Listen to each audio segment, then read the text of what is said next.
আসসালামু আলাইকুম। সকলে কেমন আছেন? আশা করি সকলে ভালো আছেন।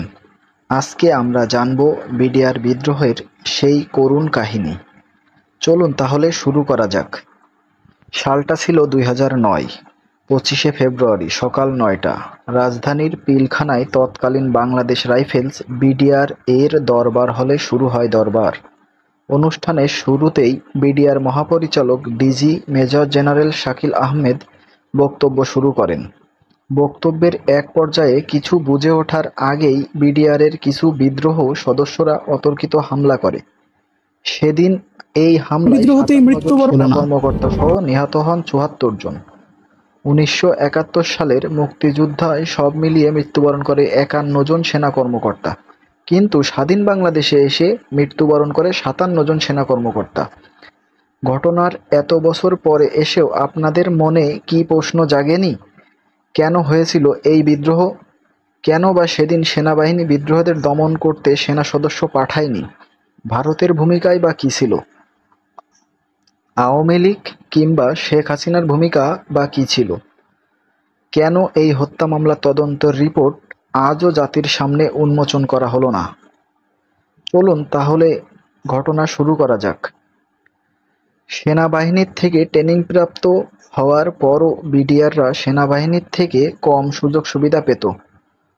সেগুলোর মধ্যে মূলত ছিল জাতিসংঘ মিশনে বিডিআর না যেতে পারা, রেশন বৈষম্য, ডাল-ভাত কর্মসূচির নামে টাকা আত্মসাৎ। এর অভিযোগে নানা বিষয়ে বিডিআরের ভেতরে অসন্তোষ ছিল আগে থেকেই। ২৪ ফেব্রুয়ারি ২০০৯ পুরো বিডিআর এলাকায় একটা অতিরঞ্জিত মিথ্যা খবর প্রচার করা হয়।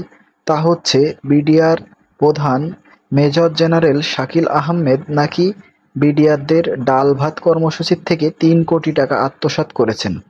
মূলত এই খবরের সত্য-মিথ্যা যাচাই না করেই বেশ কিছু বিডিআর সদস্য ওই বিদ্রোহে অংশগ্রহণ করে।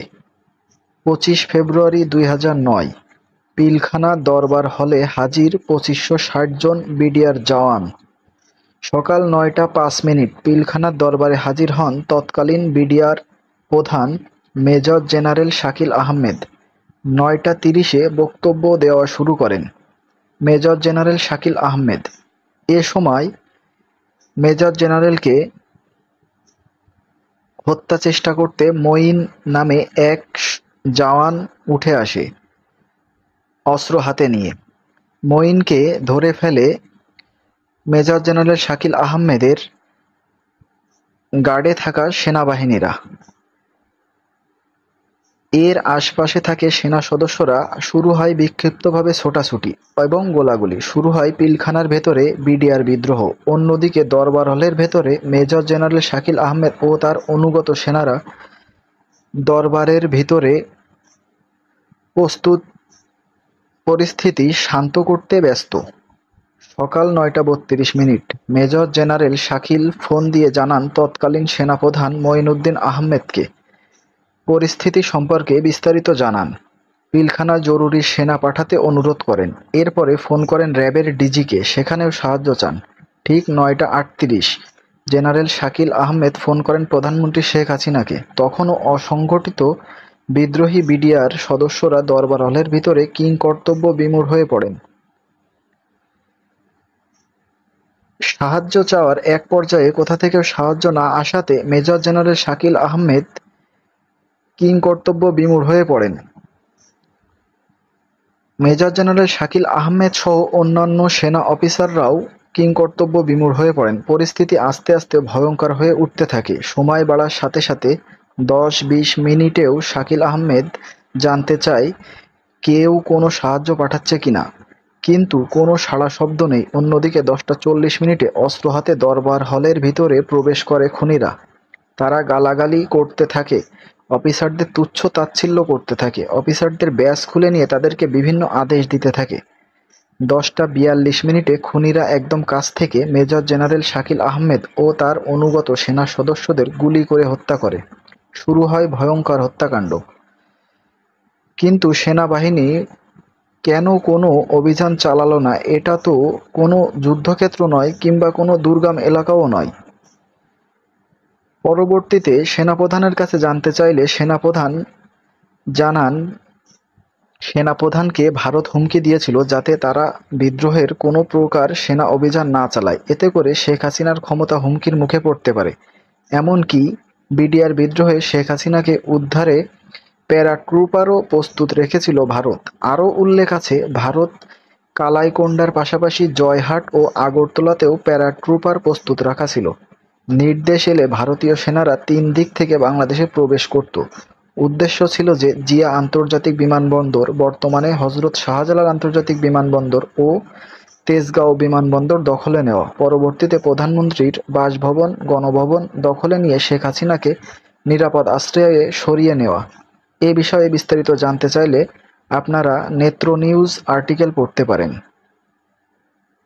বিদ্রোহ বিডিআর সদস্যরা পিলখানা থেকে নিরাপদ দূরত্বে চলে যায়, এ কথাটি কতটা সত্য নাকি বানোয়াট সে সম্পর্কে আজও নিশ্চিত হওয়া যায়নি। যাই হোক, 25শে ফেব্রুয়ারি থেকে 26শে ফেব্রুয়ারি বিডিআর বিদ্রোহের দূরত্বে সরে যাওয়ার পর একের পর এক গণকবর উদ্ধার হতে থাকে।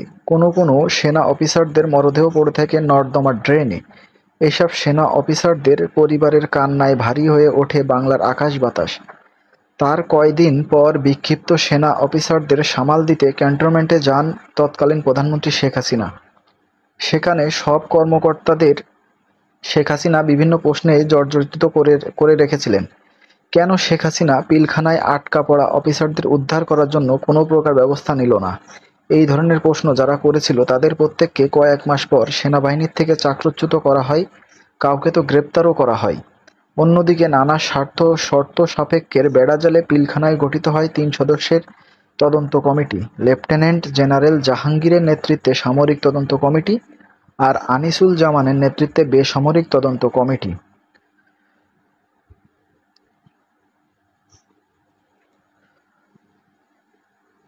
অদ্ভুত বিষয় হচ্ছে, এই দুই তদন্ত আজও জাতির সামনে প্রকাশ করা হয়নি। কী কারণে তদন্ত রিপোর্ট দুটি আলোর মুখ দেখেনি তা আজও রহস্য।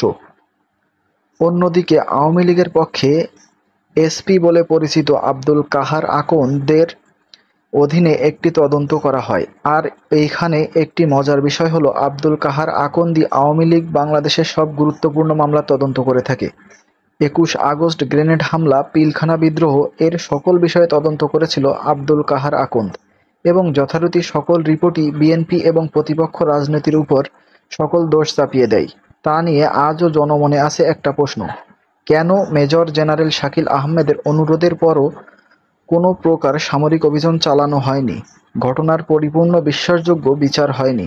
কেন আজও বিশ্বাসযোগ্য তদন্ত রিপোর্ট জনমানবের সামনে প্রচার করা হয়নি? কোনো এক স্বাধীন বাংলাদেশে আমরা এসব প্রশ্নের উত্তর পাব, এই আশা নিয়ে আজ বিদায় নিচ্ছি। সকলে ভালো থাকবেন। আর পরবর্তী ভিডিও দেখার আমন্ত্রণ রইল। যারা চ্যানেলে নতুন, চ্যানেলটি সাবস্ক্রাইব করেননি এখনও, দ্রুত সাবস্ক্রাইব করে দিন পরবর্তী ভিডিও পাওয়ার জন্য। আর ভিডিওটি ভালো লাগলে অবশ্যই একটা লাইক দিয়ে কমেন্ট করুন। ধন্যবাদ, সকলে ভালো থাকবেন।